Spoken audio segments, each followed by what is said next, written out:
Good morning, hope things are well. Of course, let's not beat around the bush. We needed 3 points yesterday, we got just one against Brighton. Once again, this team that we never ever bloody beat, we didn't beat.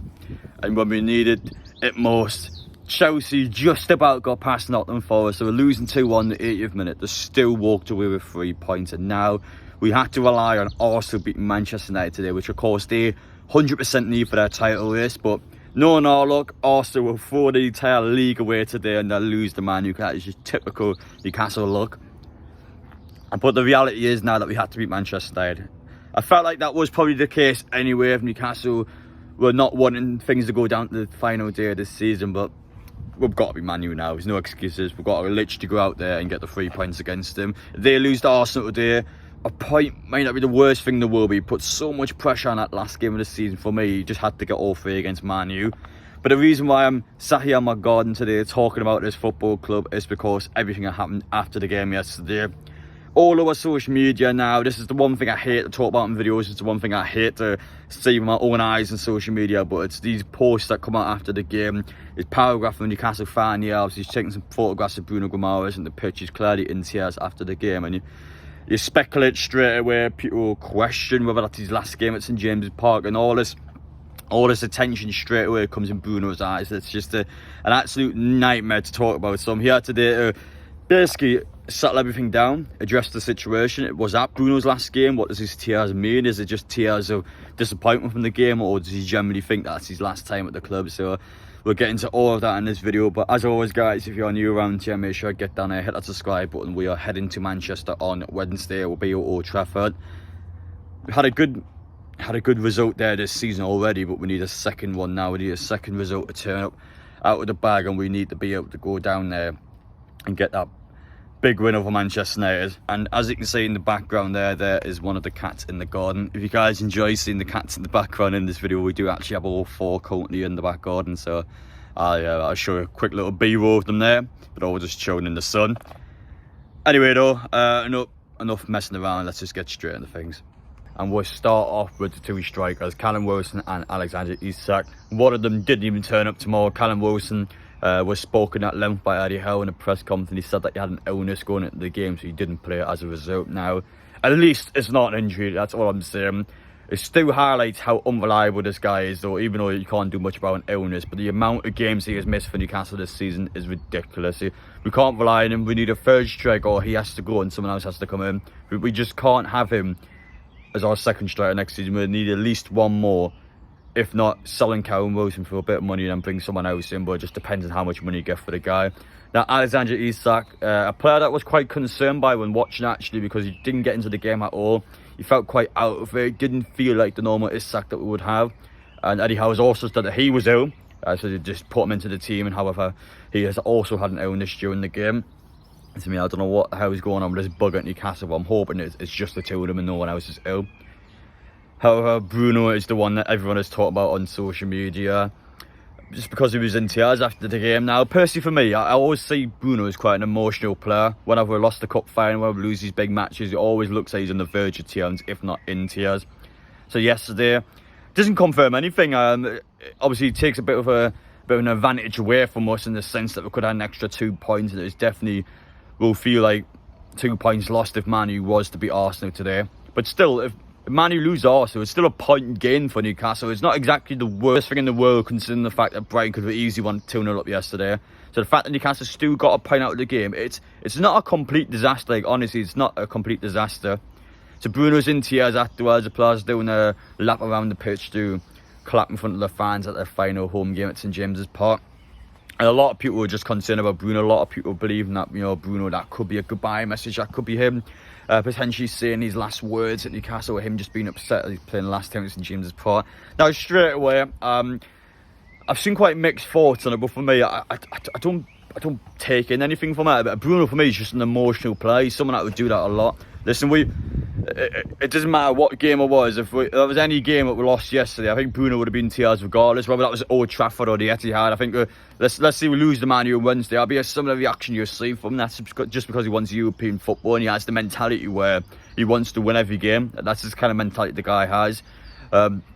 Obviously, I've seen some people picking the likes of Dan Burn, Longstaff yesterday, saying, well, you know, these players are happy after the game, they're smiling with their families and that, and Bruno's, and yeah, it just shows a level of mentality difference now.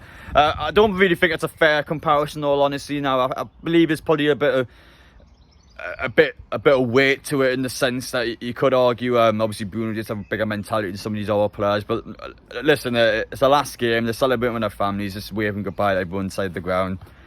For me, I don't see too much in it, honestly. I don't see much in it. I would rather not make a video on this. I'd rather not have to make a video on this. But obviously, due to all this background media attention, just this overall fan conception now being that people believe Bruno's going in the summer. You've got to remember, quite literally a month ago, this guy bought a second house. So yes, it is entirely possible for a guy of his wealth that he just sell the house straight away and go elsewhere. But still, we've got that release clause on a monthly basis for a reason. You can only activate it in the first month of the transfer window. Once it reaches the end of June, that's it. We'll know the guy's staying or he's gone. So straight away, for me, the way his contract's set up, the club's going to know any early indications of this guy's potentially leaving. And I don't think he's going to leave. I could even argue now that I wouldn't bank money on it, but if Newcastle was to slip out of Europe, let's say we were to finish 7th, and then Manchester United did actually win the FA Cup, which meant they had no European football, that I still probably bank on the guy potentially staying in our season. I just can't stress the importance of European football.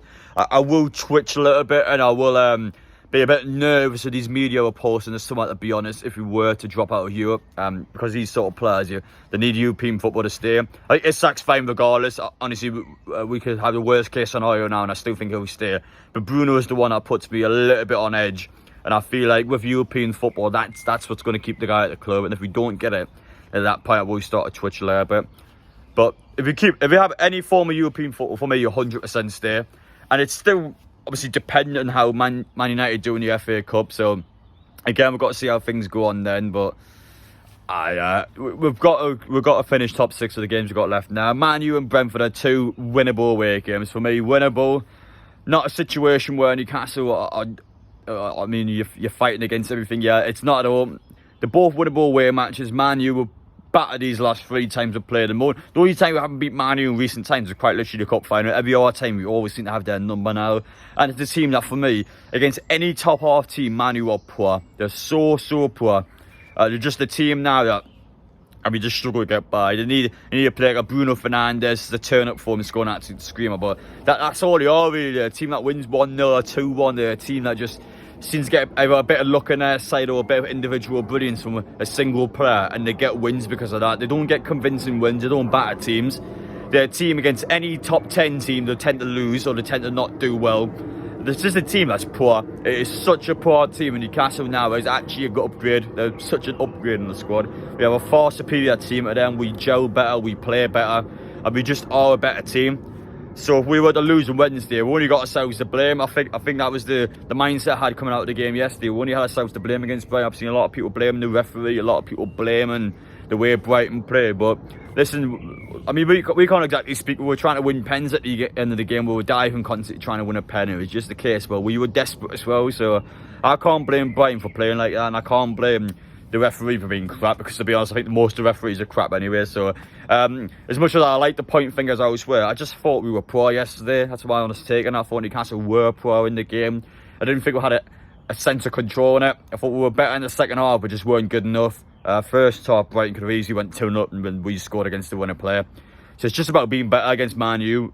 Those sort of results yesterday is the reason why we're not already in European football. Our inability to beat the likes of Brighton, inability to beat the likes of Luton Town, Bournemouth, Everton's. We have not beat these teams at all. And they're easy points. If we beat all them, what's that? You're talking 24 points from those 8 games. I mean, those are points that we've just threw away. And those points are crucial. Like, those points could have got us Champions League football. We picked up those points, we'd be chasing the league title. That's honestly how close things have been. We would have been 3rd in the table or so if we picked up all those points. And those 4 teams and those teams that are way below us in the table, we haven't beat them. That's the key reason why we are in the situation that we're in. We've done quite well again against the teams that are mid-range to top end, but we just haven't done the job against the teams near the bottom. And that's why we find ourselves in a situation like this. And it's just, we've got to go to the end. 2 games left. Listen, I don't want to see all this negativity in social media. I'm telling you now, we can easily win these last 2 games. As long as I have our mindsets to go out there. Statistically on paper, these players are supposed to win these 2 games. we aren't the underdogs going to these games. The odds-on favourites in both of them. All we got to do is play our game. We'll win. Obviously, Newcastle United, it's never that easy, but we played these two in a stretch of time last season, beat them both at the same time. Winnable games. We've got to go out there and give 100% and we'll get the job done. No need for alarm and no need for concern. So that's where I finish things off, guys. I know it's been a bit of a rambly sort of video today, but I just wanted to address the Bruno stuff again because, well, obviously it's kind of left a bad taste in people's mouths. I think a lot of people are a bit worried about it, but for me, he's not going anywhere. He's not going anywhere. Don't worry about it. Obviously, you still got to see where we finish first. I feel like if we don't get European football, then at that point you can't start to worry. But still got to rely on the other two games, and then we've got to rely on the potential FA Cup final if we have to go down to that, which obviously we don't want to happen. But yeah, guys, listen, you all take care now. I'll probably be back tomorrow with some more news that'll come out because, you know, someone's going to pop up on social media. But I thought we'll address the Bruno situation. Last thing I want to do is see this sort of speculation online, but he's staying straight away. Or at least I don't think that bit yesterday is going to have any influence on what's going to happen to him this season. I think he's staying. If we don't get European football, then at that point, yeah, we could probably kind of start to question things a little bit.